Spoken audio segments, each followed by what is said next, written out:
Hello and welcome to the One Life Church devotional series. We cover the entire Bible in 20 months. Well, today's chapters are Ezekiel 46 and 47. Now, in Ezekiel 46, we have the prince of God's kingdom and a description of worship that has been ordered in Ezekiel's future temple. Now, these ceremonial offerings are observed with a difference. You see, until the coming of Jesus, they were prophetic, they were anticipatory. Whereas now, in Ezekiel's temple, in his future understanding of the kingdom, they are a memorial, looking back over your shoulder and saying, look, these represented Jesus and what Jesus was going to do. But the major part of what we're going to cover today is Ezekiel 47. And that's the reason I'm down here by this dam. So there's a river feeding this dam, and if it wasn't so windy, I wouldn't be in the shelter here. I would be out there demonstrating to you what actually happened to Ezekiel. So the man, I'm assuming it's this man who was glowing, this heavenly man, took him to the temple, and he noticed some water trickling out of the south side under the threshold of the temple towards the east. And as the man went eastward, he walked out with a measuring line. And he led Ezekiel through the water. First it was ankle deep, then it was knee deep, then it was waist deep. Then he got to a point where no man could cross. He would have to be swimming. And this is what it says. He led me back to the bank after he realized that he couldn't swim anymore. And he saw this great number of trees alongside the river.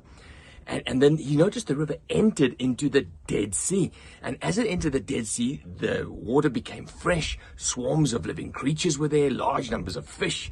And it says this in verse 9, everywhere where the river flowed, there was life. He noticed fishermen standing along the banks of the river, spreading out their nets, catching many types of fish. He noticed some swamps that were not totally made fresh, but the river and the banks, this is what he was mesmerized by. And the trees were bearing fruit. And it says this, every month they'll bear fruit because of the water, and their fruit doesn't wither. The fruit will serve as food, and the leaves for healing.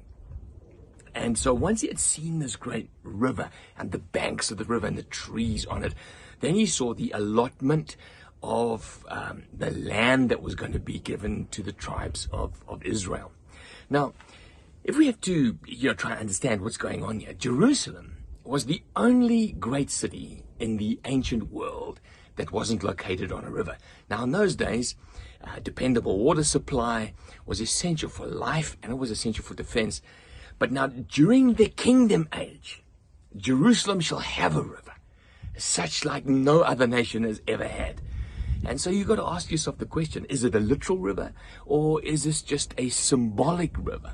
Now, perhaps it's both, because you see Joel 3 saw it, Zechariah 13 saw it, and Jesus, I think, also saw a river when in John chapter 7 he speaks about a river representing the Holy Spirit. Even John saw this river in a similar scene down in the book of Revelation. So what does it all mean? In a literal sense, when God makes a new heaven and a new earth, it wouldn't surprise me to see an actual river like this. But in a symbolic sense, the Holy Spirit is represented by water. And he brings life, and he sustains life, and he brings healing. And there's an encouragement from the believer, not to stand by and watch the Holy Spirit, but to press in and even allow him to carry you away as if you were swimming in an ocean. God calls us to be people of the Spirit, to live by the Spirit, to drink in the Spirit, to live in the Spirit. That's the encouragement I get from this chapter.